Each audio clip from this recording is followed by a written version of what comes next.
Wherever you go, whatever you do, throw a little at it. Omax, Vest and Briefs. நம்மோடு நாம் தமிழர் கட்சியினுடைய இளைஞர் பாசறையினுடைய மாநில ஒருங்கிணைப்பாளர் இடும்பாவனம் கார்த்திக் இணைந்திருக்கிறார்.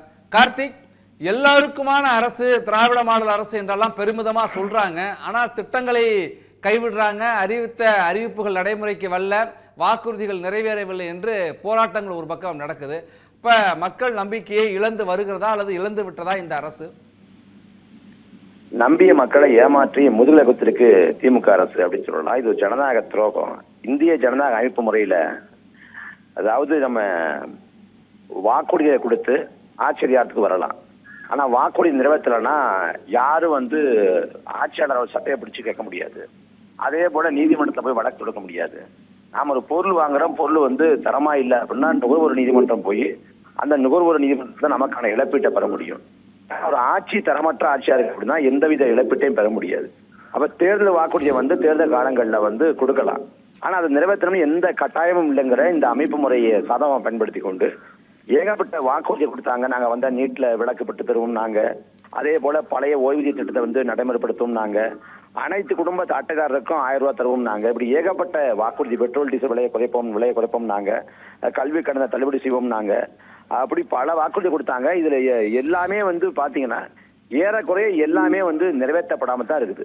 அதுல பாமக சார்பா ஒரு புத்தகமே வெளியிட்டிருக்கிறாங்க. அந்த புத்தகத்துல 12 விழுக்காடு வாக்குறுதி, வெறும் 12 விழுக்காடு வாக்குறுதி தான் நிறைவேற்றப்பட்டிருக்கு, பையெல்லாம் நிறைவேற்றப்படல அப்படின்னு சொல்றாங்க. இப்ப இப்ப ஏகப்பட்ட அறிவிப்புகள் திரும்ப பெறப்பட்டிருக்கு அப்படின்னா அப்ப எதுக்கு எல்லாம் அறிவிப்பை கொடுத்தாங்க? ஒரு அறிவிப்பு கொடுக்கப்ப அதுல சாதகம் இருக்கா இல்லையா, அதுல சாத்தியப்படுத்த முடியுமா முடியாதாங்கிற அடிப்படை அறிவு கூட இருக்காதா? அப்ப மக்களை ஏமாற்றுவதற்கு, மக்களை மயக்குவதற்கு, ஒரு போலியான ஒரு கருத்துரா கஞ்சுவதற்கு தான் இந்த அறிவிப்புகள்லாம் செய்யப்பட்டுச்சு. இதுல முழுக்க 2021 இவங்க ஸ்டாலின் தான் வராரு, விடியல் தர போறாருன்னாங்க. ஆனா நம்பி வாக்கு செலுத்திய மக்களே இன்னைக்கு திமுக நிராகரிக்கிற இடத்துக்கு வந்துட்டாங்க. அவங்க எல்லாரும் ஏமாந்து போயிருக்கிறாங்க. குறிப்பா அரசு துறை சார்ந்தவங்க தான் திமுகவோட வாக்கு வங்கி அப்படின்னு சொல்லப்பட்ட காலம் உண்டு. ஆனா இன்னைக்கு அரசு துறை சார்ந்த ஆசிரியர் பெருமக்கள், செவிலியர்கள், தூய்மை பணியாளர்கள், இப்படி எல்லா தரப்பு மக்களும் இந்த ஆட்சி மேல பெரிய கொந்தளிப்பையும் அதிர்த்து இருக்கிறாங்க. அப்ப இந்த ஆட்சியோட லட்சணத்தை பட்டவர்த்தமா வெளிப்படுத்தக்கூடிய சான்றுகளாக இது உள்ளது. அதுக்கான ஒன்னாதான் இதை பார்க்க முடியும். அந்த அடிப்படையில இந்த அரசு செஞ்ச ஜனநாயக துரோகத்துக்கு மக்கள் தக்க பாடத்தை 2026 சட்டமன்ற தேர்தலில் புகட்டுவாங்க அப்படின்னு எதிர்பார்க்கலாம்.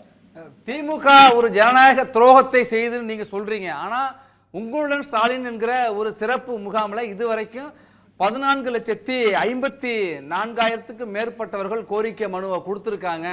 அதுல ஒரு 83% தீர்வு காணப்பட்டிருக்கு, ஏற்றுக்கொள்ளப்பட்ட மனுக்கள். நம்பிக்கையை வெளிப்படுத்தலையா? அதாவது இவங்களே உங்களுடன் ஸ்டாலின் அப்படிங்கிற பேர்ல மனுக்களை வாங்கி அங்க வைகை ஆற்றுல விட்ட கதையும் நமக்கு தெரியும். அதே போல தேநீர் கடையில பொட்டலம் அடிக்க கொடுத்த கதையும் நமக்கு தெரியும். இப்ப ஆட்சிக்கு 5 ஆண்டு காலம் ஆகுது. ஆட்சிக்கு வந்த உடனே அதிமுக ஆட்சியில் தீர்க்கப்படாத சிக்கலை போற நான் தீர்க்க போறேன்.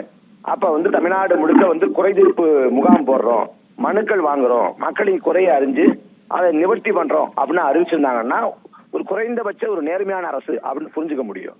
ஆனா ஆட்சிக்கு 4 ஆண்டு காலத்தை வெட்டியா காலத்தை கடத்தி விட்டு கடைசியில தேர்தல் இருக்கக்கூடிய 8 மாசம் 7 மாசத்துக்கு முன்னாடி உங்களுடன் ஸ்டாலின் அப்படின்னா இப்ப உங்களுடன் ஸ்டாலின் என்று முழங்கக்கூடிய ஸ்டாலின் அவர்கள் இந்த 4 ஆண்டு காலம் யாரோட இருந்தாங்க? இப்போதான் மக்கள் ஞாபகம் வருதா? மன்னராட்சி முறையில கூட மன்னர்கள் மன்னராட்சி முறையில தேர்தல் கிடையாது, கட்சி கிடையாது, எதுவுமே கிடையாது. எந்த ஒரு மன்னனையும் மக்கள் தோக்கடிக்க முடியாது. ஆனா அந்த மன்னராட்சி காலத்தை கூட மன்னர்கள் மார்வேஷம் போட்டுக்கிட்டு மக்களோட மக்களா உழவி மக்களின் குறை என்ன, நிறை என்ன, கவலை என்ன, கண்ணீர் என்ன, தேவை என்ன தெரிஞ்சுக்கிட்டு போய் அதை நிவர்த்தி பண்ணி கொடுத்தாங்க, சரி பண்ணாங்க. ஆனா மக்களாட்சி காலத்துல இந்த ஆட்சியாளர் பெருமக்கள் தேர்தல் நெருங்கினதான் மக்கள் நெருங்குறாங்க. அப்ப இந்த உங்களுடன் ஸ்டாலின்ங்கிறதும் ஓரணி தமிழ்நாடுங்கிறதும் தேர்தலை நோக்கிய ஒரு நாடகம் தானே ஒழிய அதன் மூலமா பெரிய தீர்வோ பெரிய மக்களுக்கான விடியலோ பெற போறதில்லை, தர போறதில்லை.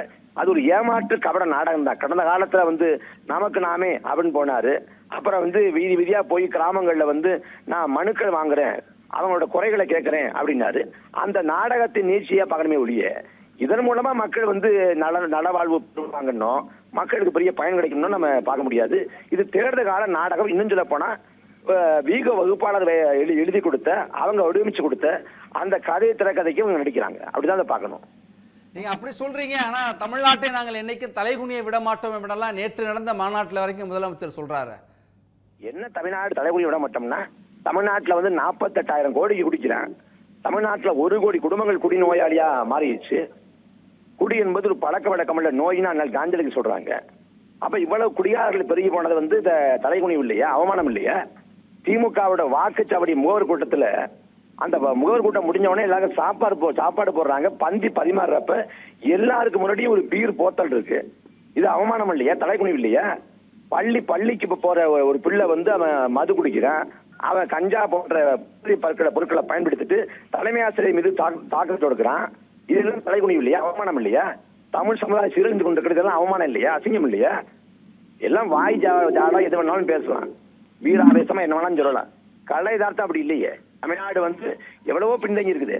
இங்க வந்து மற்ற மாநிலங்களோட ஒப்பிடுறப்ப அங்க எல்லாம் நடக்காத அளவுக்கு மிகப்பெரிய இயற்கை வள சுரண்டல் தமிழ்நாட்டில் நடக்குது. மணக்கொள்ளை, கனிமோட கொள்ளை. அந்த கனிமோட கொள்ளைக்கு எதிராக இருந்த ஜகபர் அலி கொலை செய்யப்படுறாரு. மணக்கொள்ளைக்கு எதிராக இருந்த லூடுங்கிற கிராம நிர்வாக அலுவலர் கொலை செய்யப்படுறாரு. எல்லாம் தமிழ்நாட்டில் நடக்குது. இதெல்லாம் தலைகுனிவு இல்லையா, அவமானம் இல்லையா?